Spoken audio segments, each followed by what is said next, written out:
We're just connecting up. And I think that I'm live at the moment. Is that right? Yes, you are. Yes? Okay. Yeah. Attendees Good. are coming in. Attendees are coming in. So I want to warmly welcome everybody to this morning's EPC Single Market Roundtable. I'm Malcolm Harbour, I'm chairing the meeting. And just a bit of background about the Single Market Roundtable.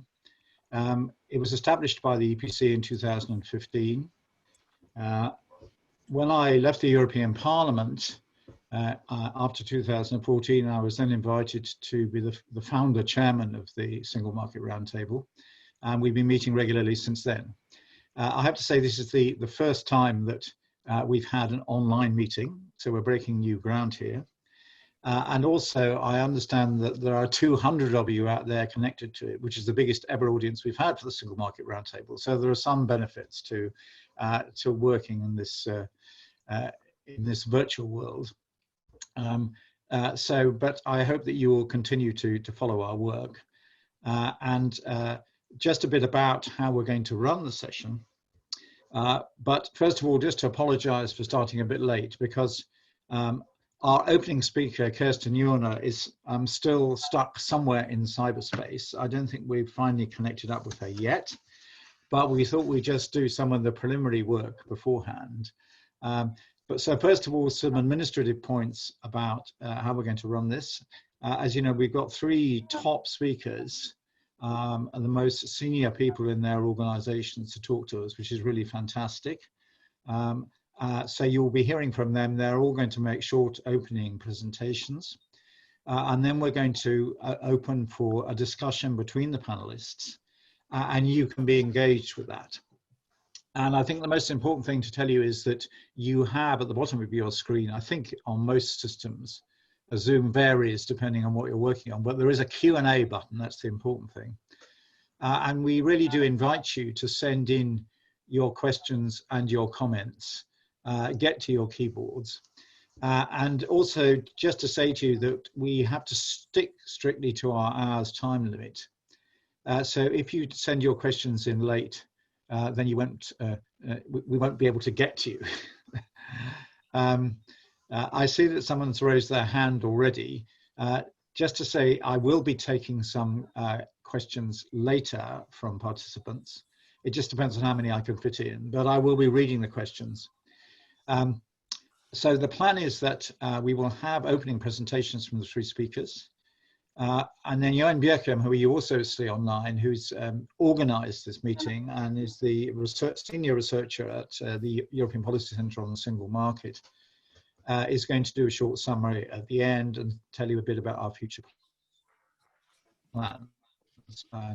Because we are going to be following up from this meeting to shape our work really when we get back from lockdown, but also we are working on a paper at the moment on issues particularly related to standards, but also other aspects of the single market.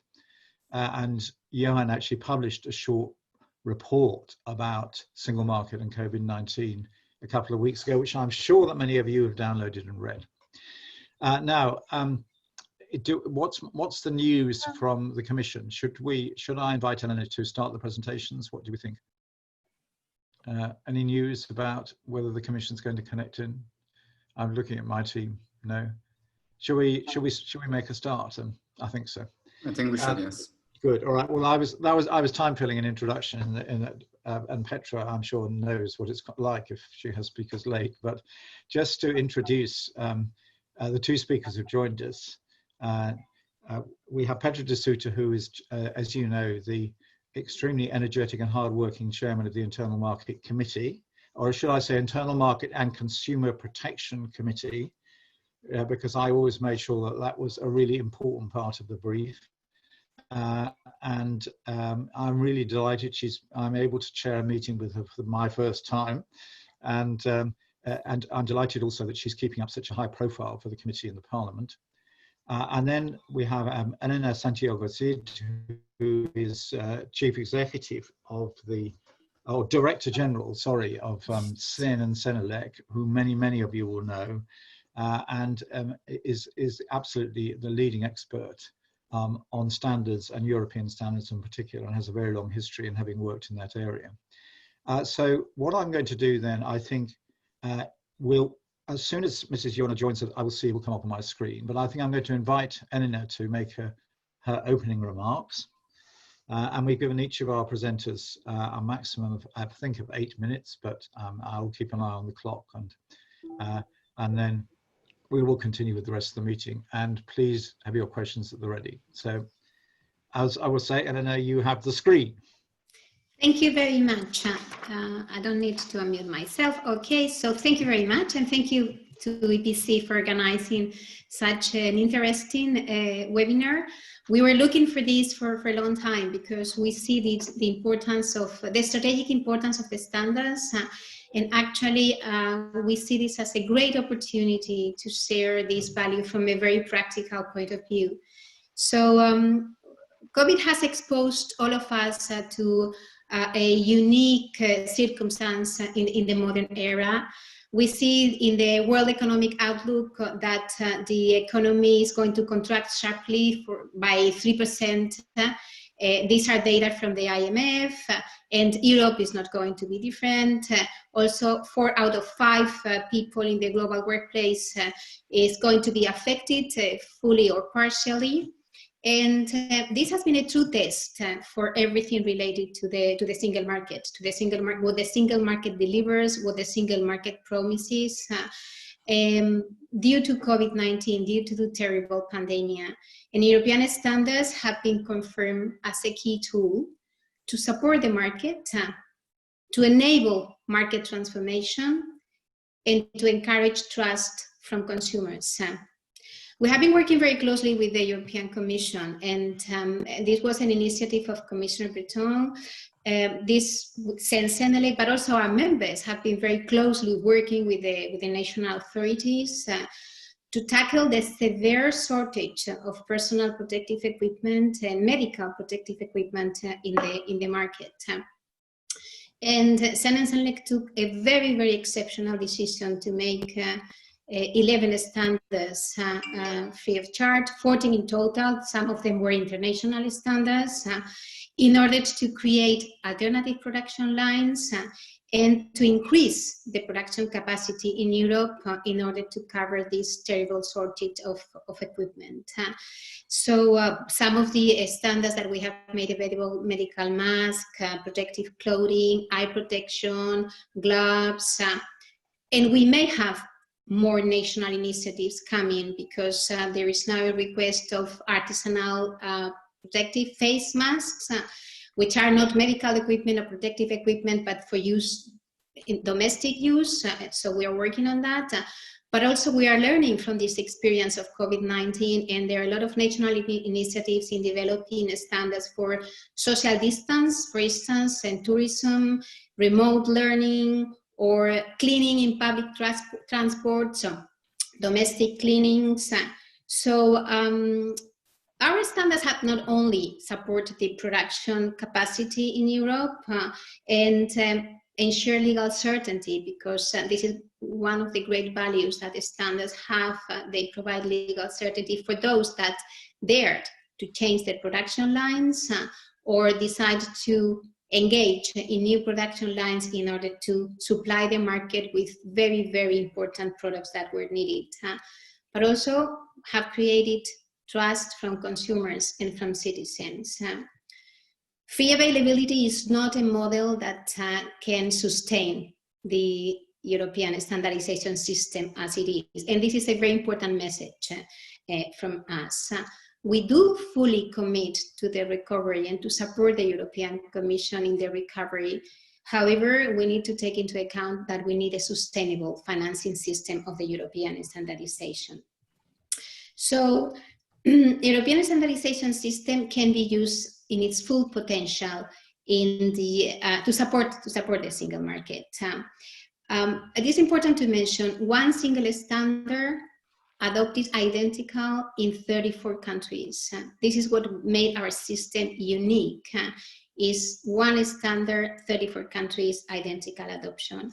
In this period also, it is important to mention that several countries have asked European standards in order to fight the pandemic, the COVID-19 with European standards. We have countries like Ghana, Zambia, South Africa, who have asked European standards. And this is also important of the reference that European standards are not only for the single market, but for the global market.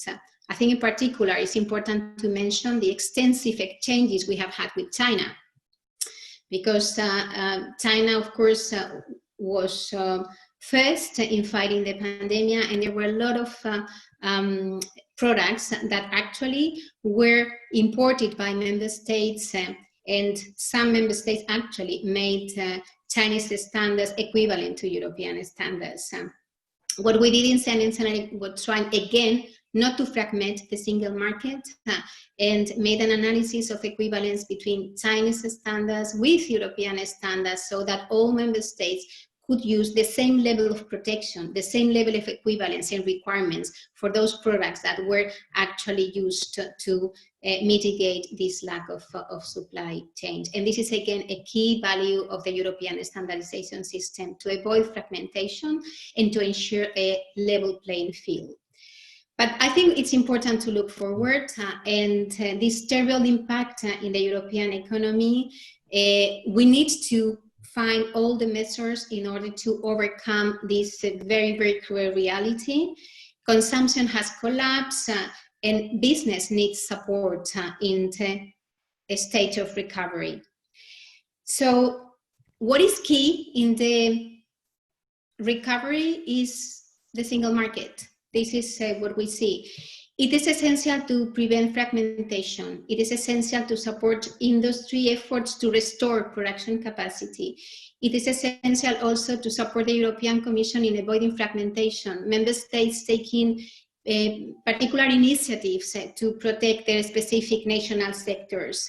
That can have a very, very detrimental effect on industry and on consumers, because consumers want to have the same advantages, safety, but also in terms of prices of products that are placed on the market.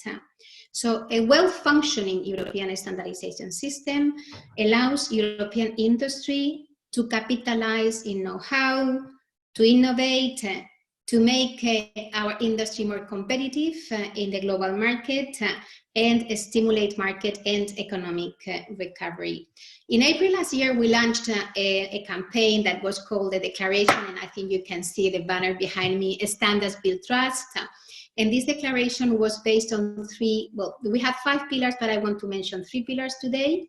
Harmonized single market, so creating value for Europe.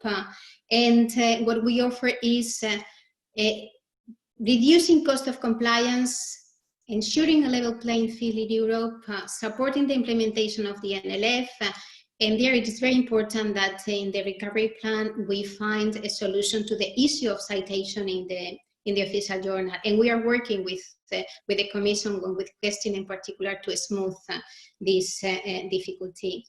A competitive European industry ready to lead the international trade. Again, this is extremely important because we have got a strong commitment with the international standardization.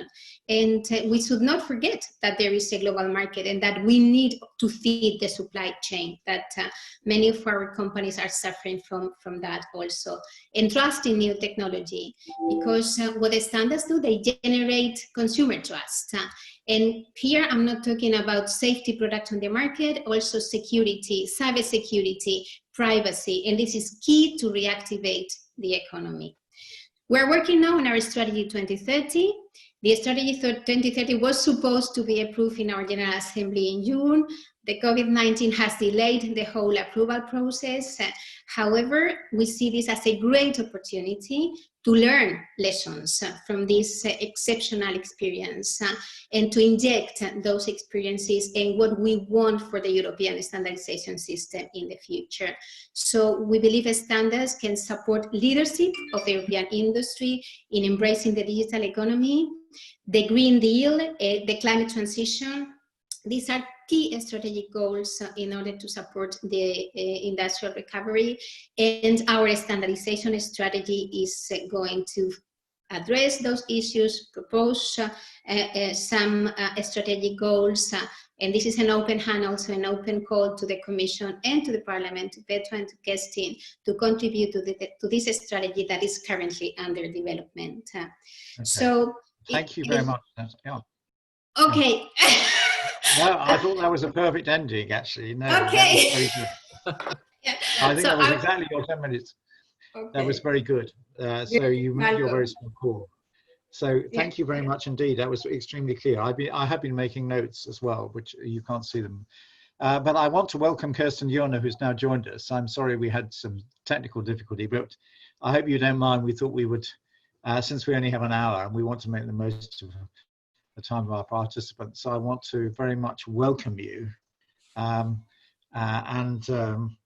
I think, as everybody signing up knows, that you are the Director General with so many important portfolios: internal market, industry, entrepreneurship, and SMEs, and many of us have worked on. And you have immense experience in the European Commission, and so welcome to the Single Market Roundtable for the first time. There are more than 200 people signed up for this meeting. Elena, you've already heard her presentation, so I thought, are you happy to then speak to us straight away without further introduction? And then Petra will come in, and then we'll have questions. And just to can I just remind the audience, we're very pleased to have your questions on the question and answer system. So get onto your keyboards following Elena's presentation, and we'll be looking at the questions later.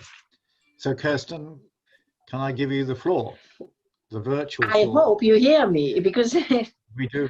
I'm getting very internet agile here, changing my browsers and doing all kinds of things. In the end, it didn't work, so I'm connecting from the iPad now. So I hope you can hear.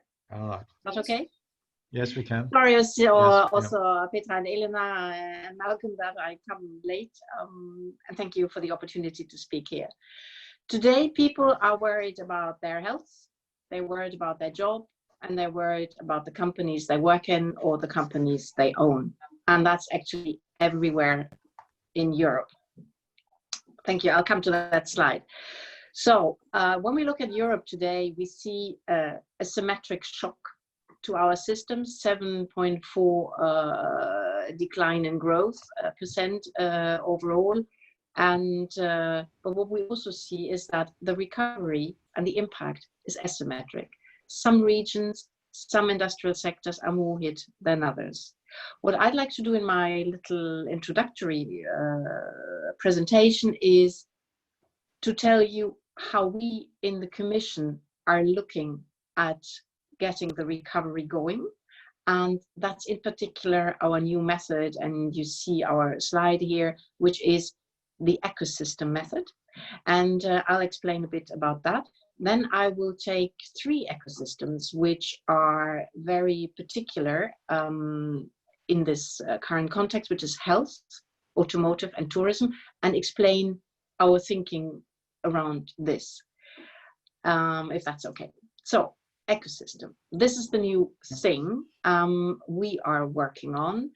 We've identified the 14 biggest and most relevant ecosystems in the European economy, which you see here, and we call it this presentation La Marguerite. What is an ecosystem? I like to make this picture of, I mean, if you imagine the map of Europe and only the big river systems on the map of Europe, and you will see that in these river systems, there are small rivers, there are different, there are lakes, there are big deltas, but it's all connected somehow. And like the river systems in Europe irrigate the continent with water, the industrial ecosystems irrigate the European economy.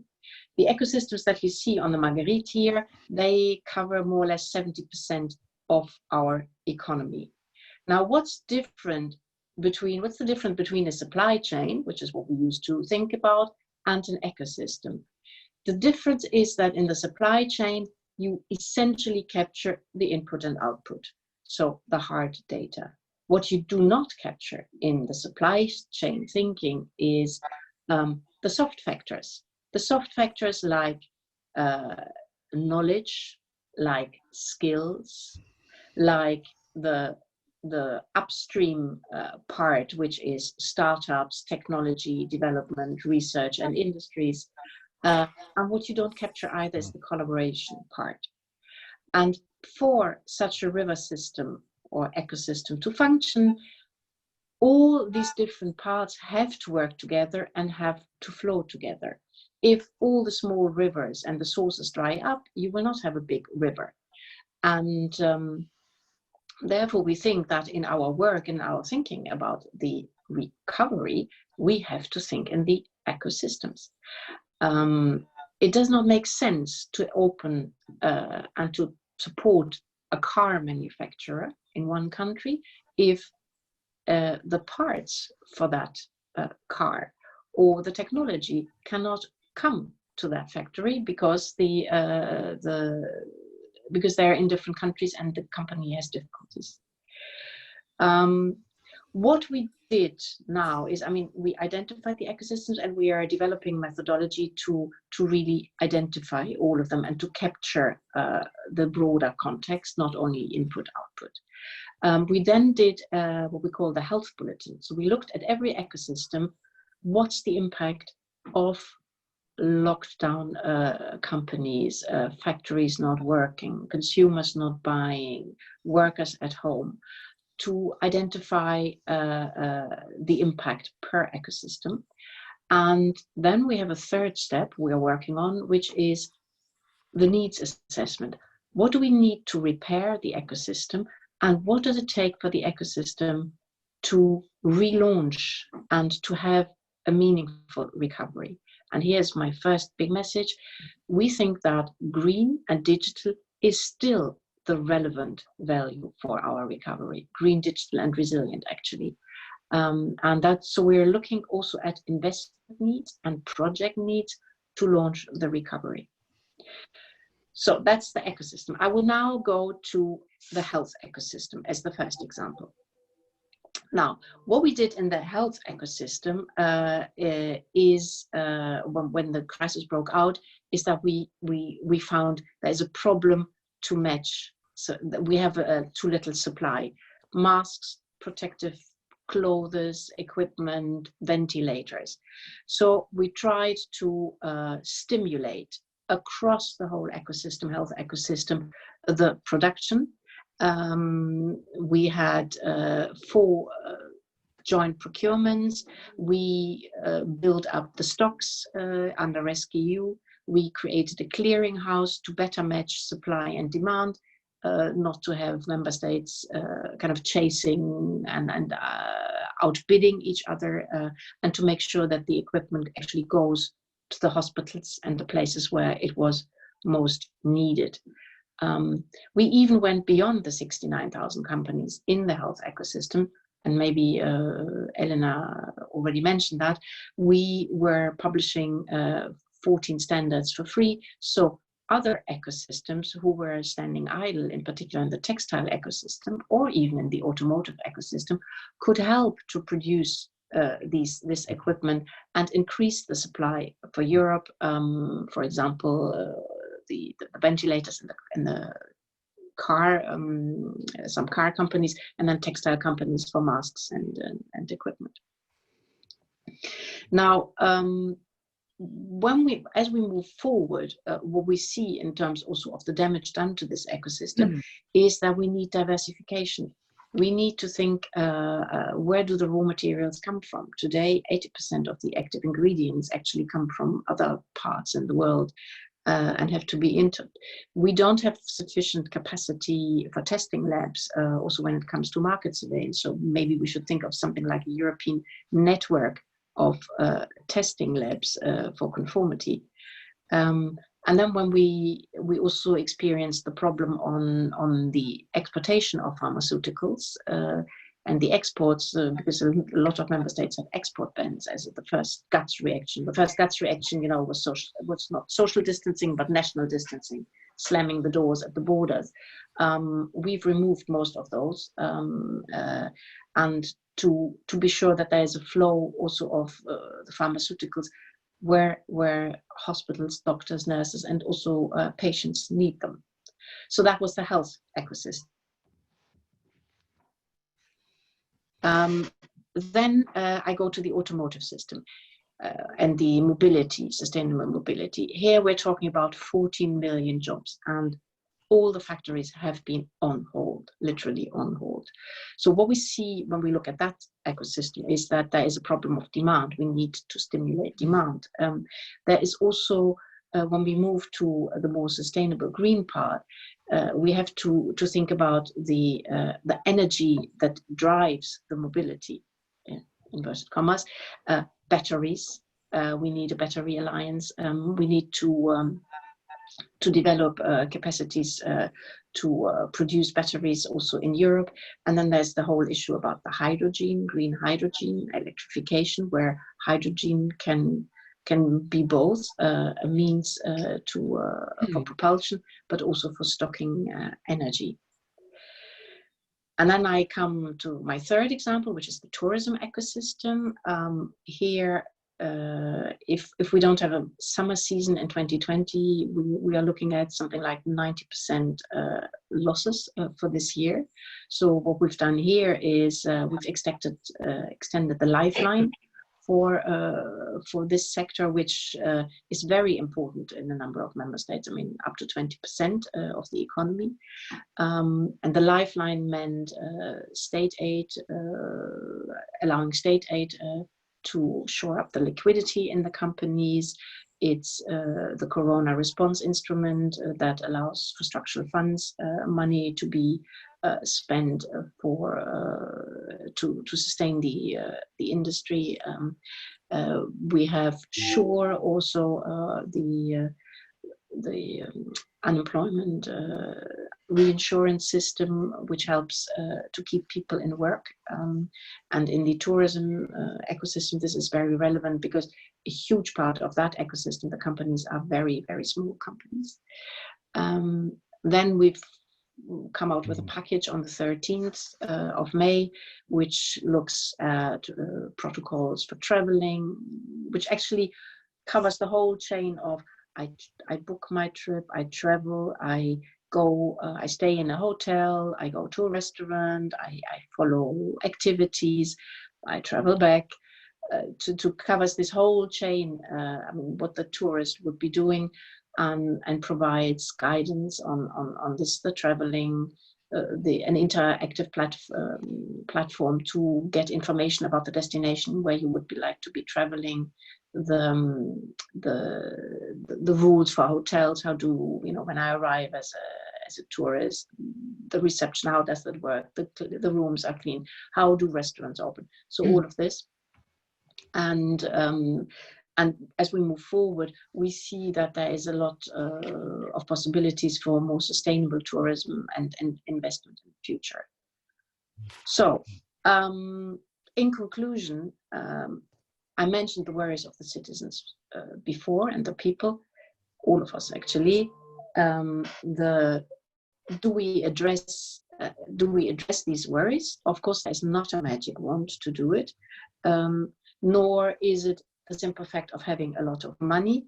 It's really about looking into every single ecosystem and seeing and identifying what are the repair needs and the investment needs to pull this ecosystem not only back to its old strength, but maybe make it even better, make it greener, make it more digital, make it more resilient, and in order to have a better future for all of us. So we try to capture also the opportunity part in these different ecosystems. A last word, why ecosystem?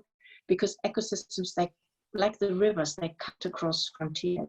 They really show that it's only if we work together in Europe that we can fix the situation and improve the situation. We cannot have 27 different recoveries. We need one recovery for Europe, and for us, really the fundamental point of departure are these ecosystems that cut across many member states. Thank you, Malcolm.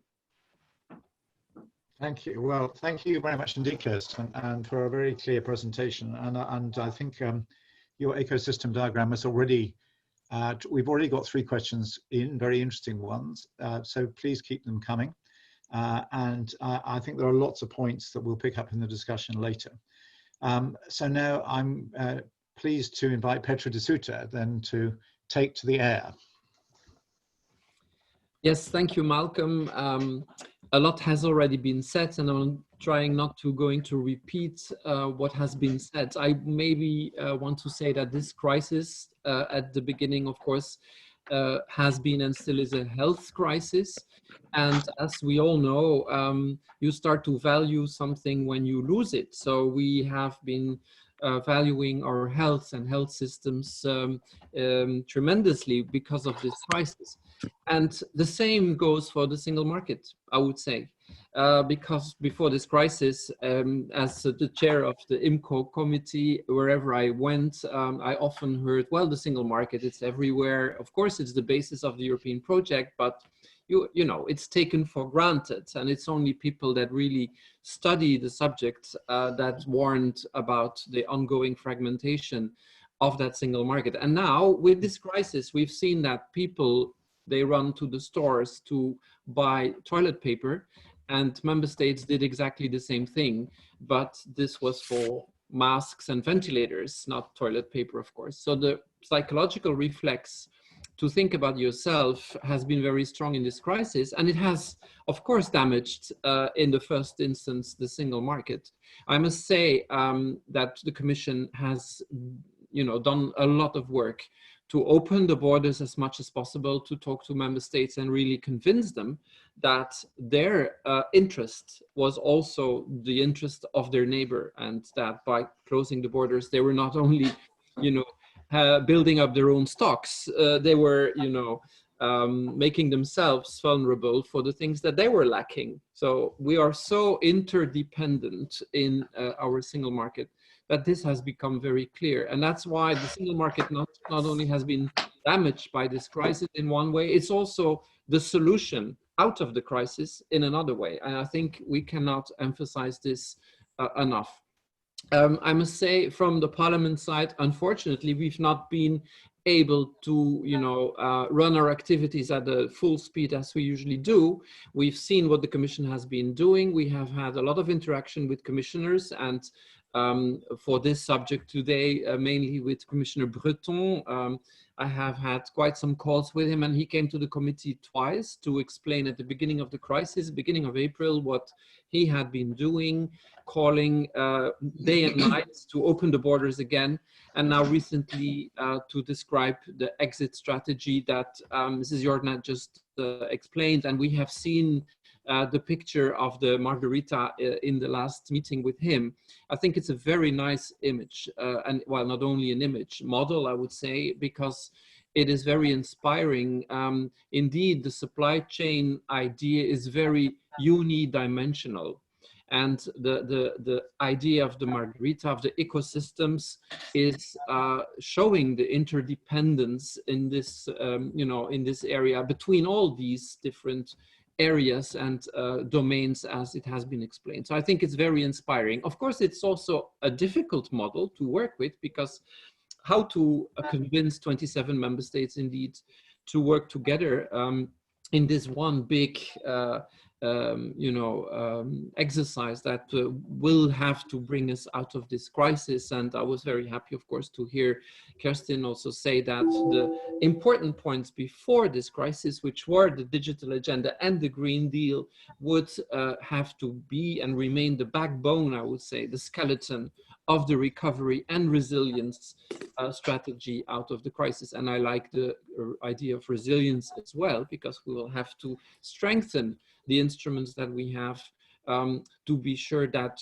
in case there might be future crisis, we don't know what, or this one can come back, we don't know, that we are indeed capable of acting in a different way. And there is two aspects in my view to that. First of all, of course, strengthen all the instruments that the EU has and the plans of the Commission, not only in the public health domain and crisis management domain, but also to strengthen the single market and make sure that the borders don't close again.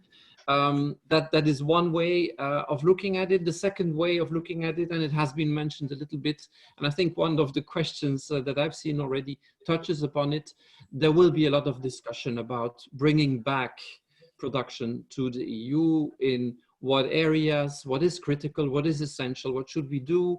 I've read in your document, which I fully subscribe, by the way. I think it's an excellent overview and a very good guideline for this discussion. I hope everybody has read it.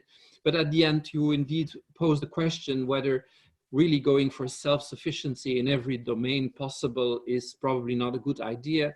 We don't want to go back to fully protectionist measures, but maybe we should for maybe medicines. As Kerstin said, indeed, 30 years ago, 20% of our ingredients came from outside of the EU. Today, this is 80%. So if the borders are closed, and mainly they come from India, and a lot comes from China, of course, maybe we have to think about how to, move forward and build resilience in the essential domains, maybe medicines, maybe food, maybe others. I guess this will be a subject of a lot of political debate as well in the next months, and this will really be extremely important to shape our industrial policy, our single market, and all the legislation that is coming.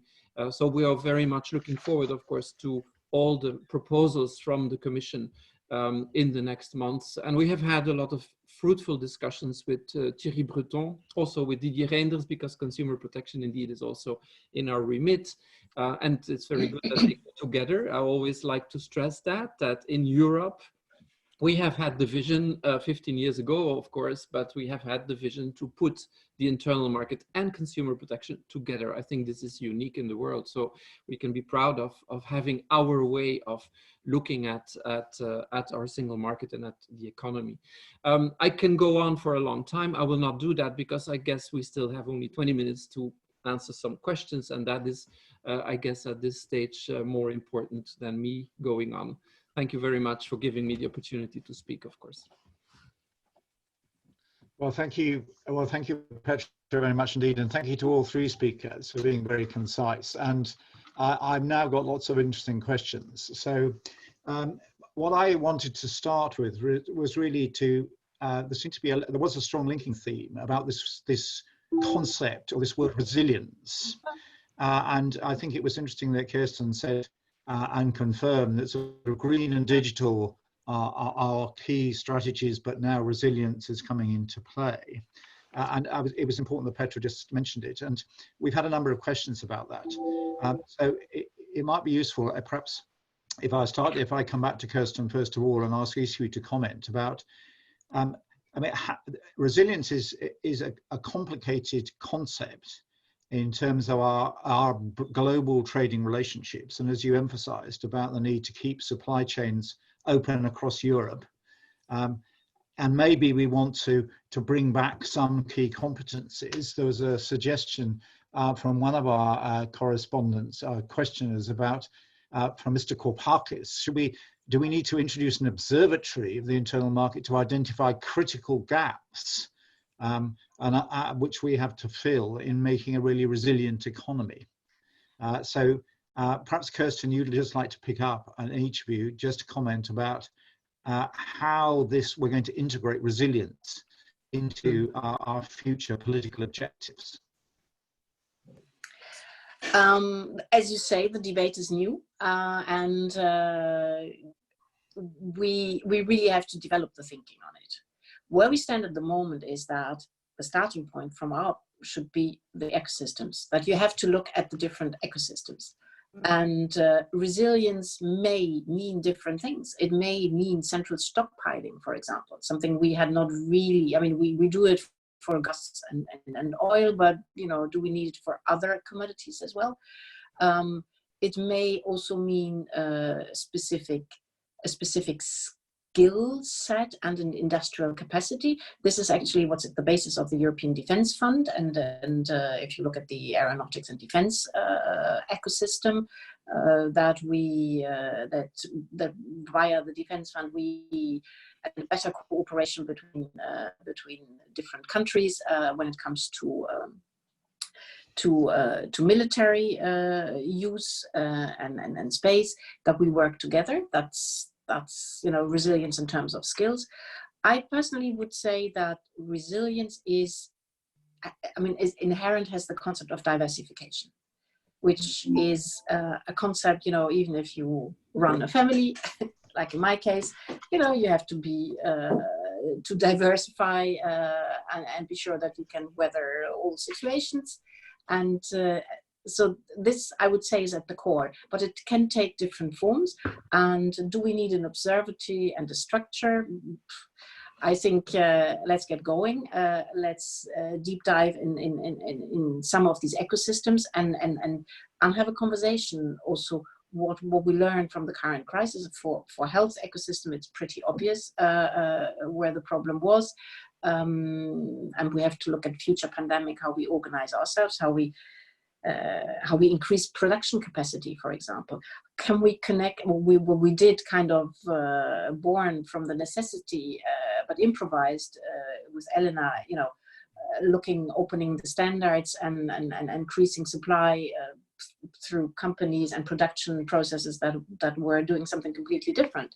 The next thing is the laboratories, do we have at all an idea how many labs we have and how we could increase their capacity? What does it take in terms of rules, standards, liability, insurance? These are all things we have to look at as well. And I come back to a personal experience I had with Michel Barnier many years ago when there was the flooding in East Europe, Germany. And we had great solidarity, the pumps coming in from the Netherlands, but then they didn't connect to the systems that were, the water pipes that were available. So it's all these things that, for me, are examples of, what it takes to be resilient. And we're only at the beginning of this. Elena, would you like to? Yeah. Well, yeah. Thank you, Malcolm. I fully agree with, I share these thoughts of Kerstin. And I also think that it's important to give deep and profound thoughts about resilience. Of course, I know very well the standards world. I think that standardization can be a tool, but it's an instrument. Also, Petra mentioned we have instruments. I do believe that the single market is key. And I also believe that standards have got an extraordinary role in supporting this and reinforcing the single market.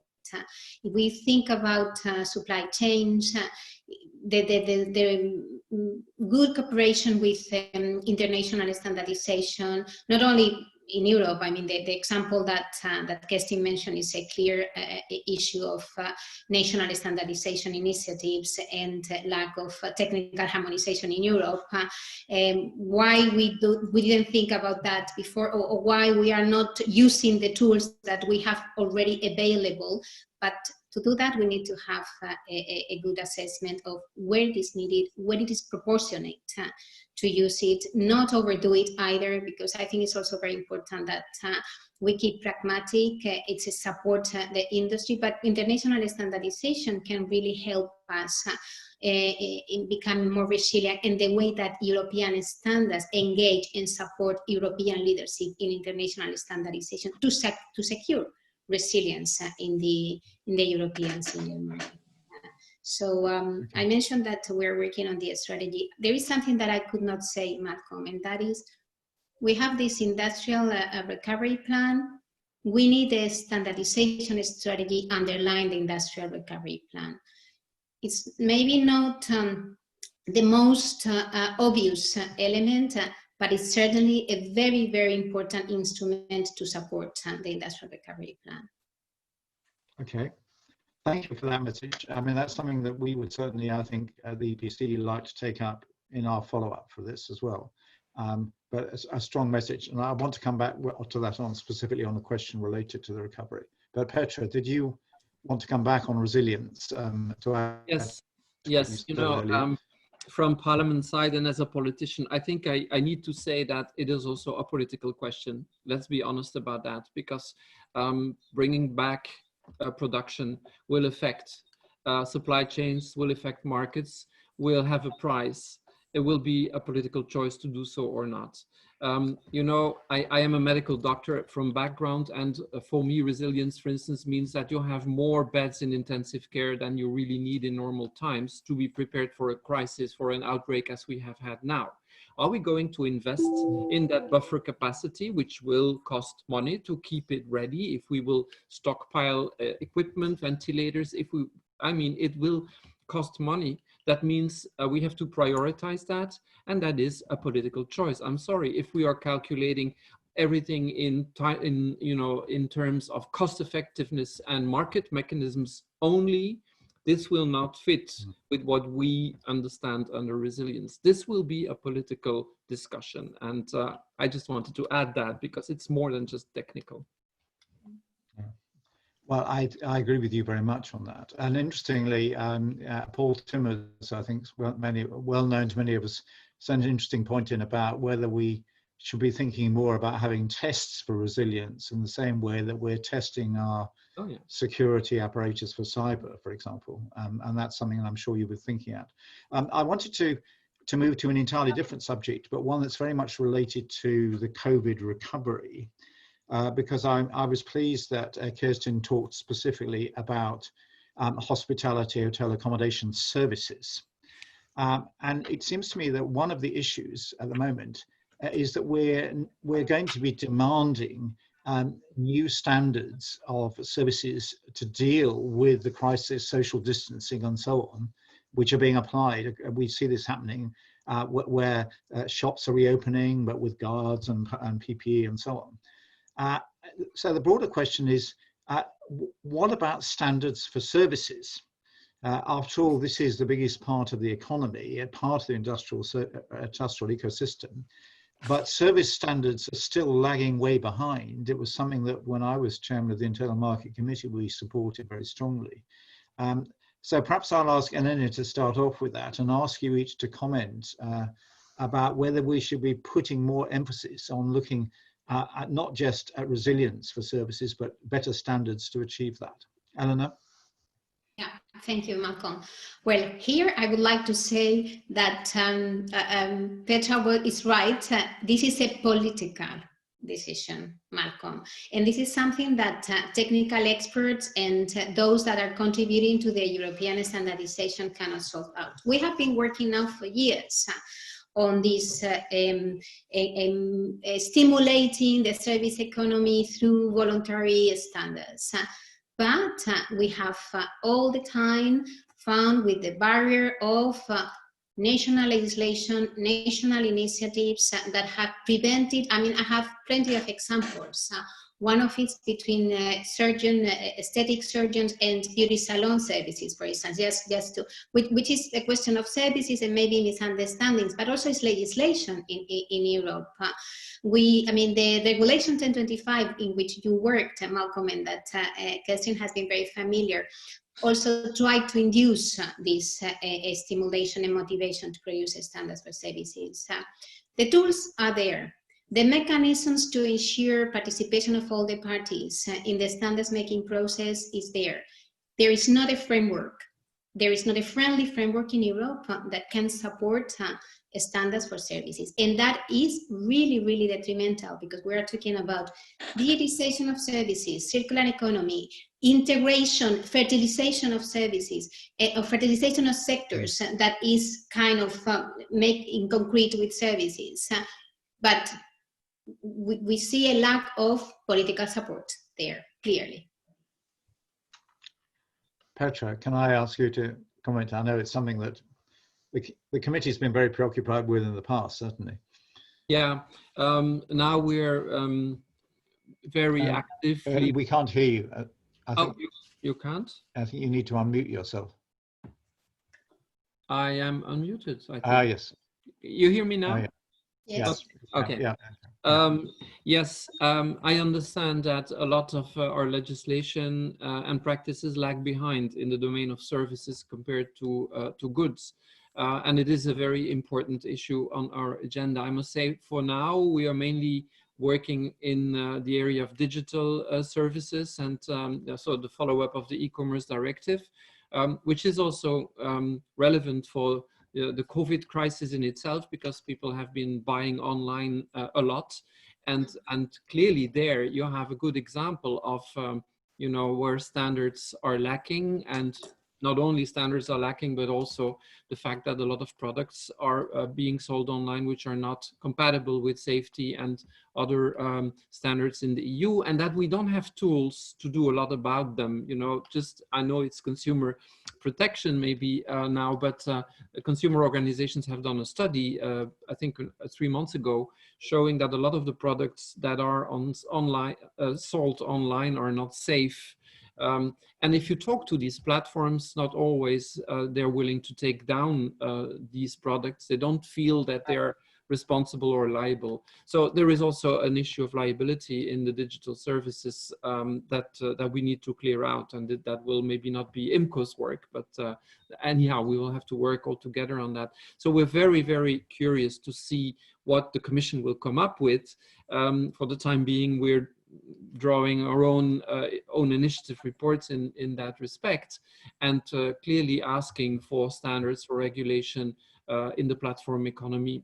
And all these new forms of economy, circular economy, share economy, you know, are going to be more and more important in the future, and they're not regulated.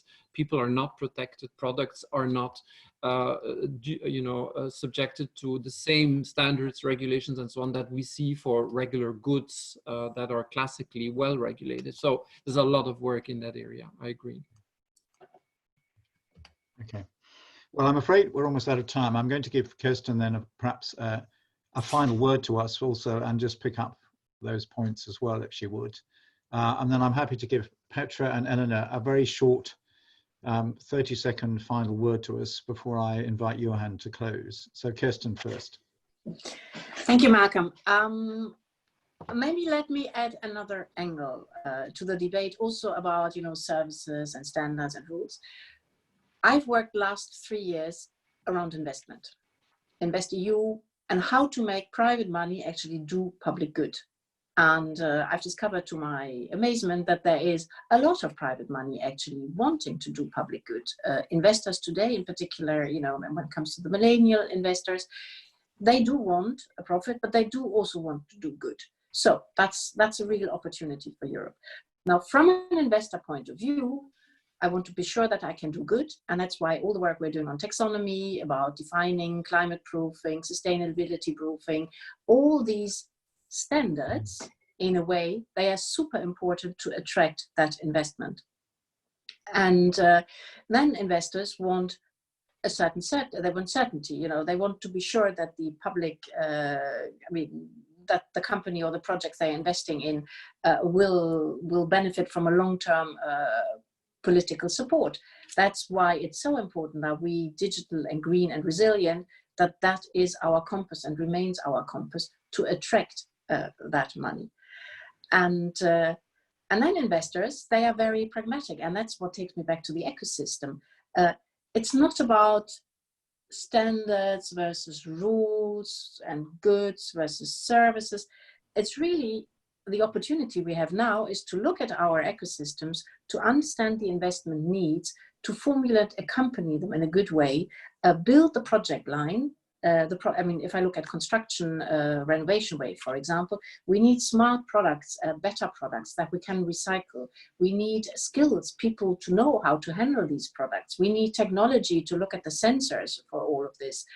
We need also the capacity of project promoters, also public, to do that.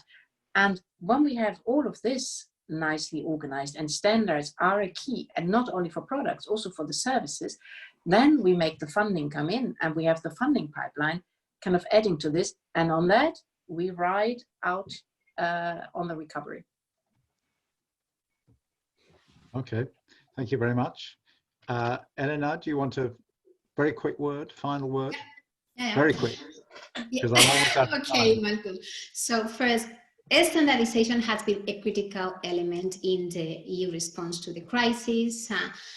A single market is a key element to engage in the industrial recovery, and there is a very, very vital need to smooth out the implementation of the European standardization, to make the European standardization system effective, to encourage business to do what they do best, innovate, share know-how, and ensure safe and secure products in the market. Thank you. Perfect. Petra? Yeah, thank you very much. I'm going to we need your... Do you hear me now? You hear me? Mm-hmm. Yes. Okay. I was saying I'm going to close with, if you allow me, a political statement. I'm very inspired by the very holistic view of the Commission. Thank you, Kerstin, for enlightening us on your views on this. But as a politician in real life, I would say there is two ingredients that will be necessary to get there. That is solidarity between the member states, and we'll have to explain to people what is in their interest to be part of this story, how to convince them, and how to convince member states means national politicians and the people in the street. How can we communicate better to people that are being out there and that need to be convinced? And so political will, I mean, it will be up to a lot of political debate and goodwill to bring this into practice. If we don't, because now we are on a turning point, I think. This is, everybody is writing his or her post-corona manifestos, to change the world. Well, I mean, this is really a breaking point for the EU that we can see as an opportunity to strengthen not only the single market, but the whole European project. And it will probably be important to be successful, and it will determine the future of Europe. We'll know that in 5 or 10 years' time, but let's hope we are successful all together. We hope that as well, and thank you very much indeed. Well, while I have the chance now, just to thank all three of you very much indeed for very rich presentations. We've had a lot of really interesting questions we'll share with you. I'm not sure whether we have a hard stop or whether I'm allowed 1 extra minute, but I'm going to hand over to Johan just for some concluding remarks. And he's already sent around the link to his very good paper, which a number of you have referred to, I'm pleased to say. So Johan, you have the floor. Thanks a lot, Malcolm. I hope you can hear me. I'll be very brief because we are 2 minutes after time. But as you said, I included the link in the chat, so you can have a look at the paper we're discussing, mentioning in today's talk. I think we've discussed many things, and I think an interesting element that we've seen now is the approach that the Commission is taking in terms of ecosystems. We do know that there will be a big debate on the question of resilience. It will mean different things in different ecosystems. Also to mention some of the questions that we had that were addressed to us and on the paper. And just to say that we'll come back to you, each of you, for the questions. We haven't had time to answer all of those. But I think this ecosystem approach is interesting because it will obviously mean different things in different sectors. So it might mean diversification. It might mean that in certain areas we need to become much more autonomous. I also take on the idea of testing, which is also interesting in certain sectors from Paul Timmers. Finally, just to say that, of course, this will require political will, but it will also require cooperation between the institutions, obviously, with the member states. We have a good example of cooperation now with the standards that have been quite quickly developed and put out for free with good cooperation from the Commission and the standardization organization. So I think we have a good example of how cooperation can work. Obviously many challenges ahead, but I think that given the current situation, given the current debate between the member states on how the recovery plan should look like, there's a big momentum to not only go back to the single market as soon as possible, the single market we had before, but also strengthen it, make sure that it's enforced also when it comes to standards more efficiently than it actually was before. If we're able to get that message across to the member states that have not always been supporting this, some have, but there have been a lot of debates. I think this could be a good step forward in using actually the challenges we're facing to reinforce what is the most precious element of European integration, which is the single market. Thank you very much indeed, and also for your hard work in putting this together. Ladies and gentlemen watching, speakers, we have to close now. I think it's been a really rich and I think very stimulating engage with you. I think one lesson for me is that we really need an hour and a half to make the most of speakers like this, but maybe we'll ask for an extra half an hour of discussion next time. Thank you to the 23 people who put questions, and we will send those to the speakers. A number are directly addressed to you as well, and we will follow up with the report, and you will hear from us about future program. I've also had a note, and I'm sure that you won't mind if I mention it, is that Orgalim, who we worked with closely, who many of you will know, is having a webinar on the 2nd of June on standards. So those of you that want more, I'm sure can go onto their website and sign up to it. But in the meantime, I wish you a really pleasant day. Thank you very much indeed for joining us for our first online roundtable. I'm sure it won't be the last, but on the other hand, I look forward to coming back to Brussels in person and to be able to see you all and discuss those in detail. Thank you very much indeed. Thank you. Thank you. Thank you. Thank you. Bye-bye, everybody. Bye. Thank you.